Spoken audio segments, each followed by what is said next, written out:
এই পৃথিবীতে মা নামক শব্দটা আর স্থানটা যতদিন একটা মেয়ের মাথার উপরে থাকবে ততদিন একটা মেয়ের ভরসার জায়গাও থাকে। আর যে মেয়েরা স্বামীর কাছে সম্পূর্ণ ভালোবাসা পেয়ে থাকে তাদের এই ভরসাটা না থাকলেও চলে। সব মেয়েরা তো আর রাজকপাল নিয়ে জন্ম হয় না, কিছু কিছু মেয়েরা আছে যারা জীবনে অনেক দুঃখ কষ্ট নিয়ে জন্ম নেয়, শুধু মাই তাদের কাছে সবচেয়ে বড় ভরসা থাকে। আসসালামু আলাইকুম, দিস ইজ মাই সোনিয়া। আশা করি সবাই খুব ভালো আছেন, আল্লাহর রহমতে আমিও খুব ভালো আছি। তো এখন হচ্ছে আমরা চিতই পিঠা বানাবো। মা চিতই পিঠা বানানোর জন্য গুঁড়ি কুটে আনছে, আর একটু এখন পরিপাটি করব চুলার পাশটা, তারপরে রান্নাবান্নার জোগাড়ে যাব। তার আগে হচ্ছে ভর্তা বানাবো। আজকে হচ্ছে সরিষা ভর্তা বানাবো আর শুটকি ভর্তা। এখন মা পিঠা বানাবে, সেজন্য এখানে এখন আমরা পরিষ্কার করে নিচ্ছি। আর ওই সাইডটা কাগজ দেওয়া হয়, ওইখান দিয়ে অনেক বাতাস আসে, আর বাতাস আসলে এখানে চুলাটা জ্বলে না। এই চুলাটা আমি যেহেতু বাড়িতে আসবো এই জন্য আম্মু বানিয়েছে। এখন আমি এইখানে ভালো করে ঝাড়ু দিয়ে নিব। আমি যে বাবার বাড়িতে অনেক কাজ করি তা কিন্তু নয়, শ্বশুরবাড়ির অনেকেই আমার এই ভিডিওগুলো দেখবে আমি জানি।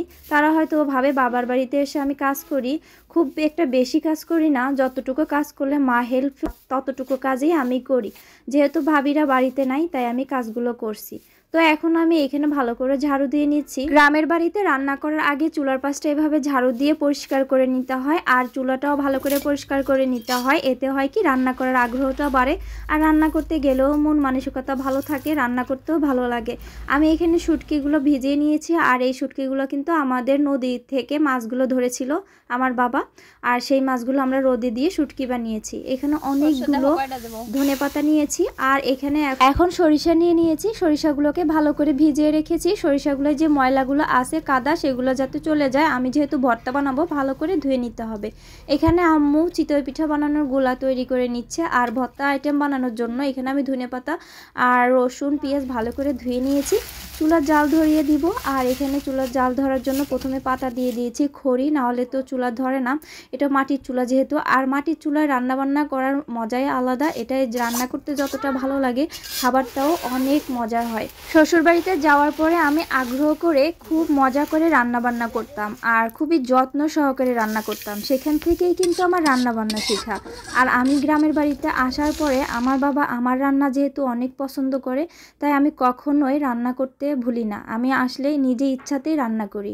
আর সেই মেয়েটার রান্নার খুদ যখন শ্বশুরবাড়িতে ধরতো না, তখন অনেক কষ্ট হতো। এখন আম্মুর চিতই পিঠা বানানো হয়ে গিয়েছে। এখানে আমি ভর্তা বানিয়ে নিচ্ছি, আর ভর্তা বানানোর জন্য রসুন কাঁচামরিচ পেঁয়াজ সবকিছু একসাথে ভেজে নিয়েছি।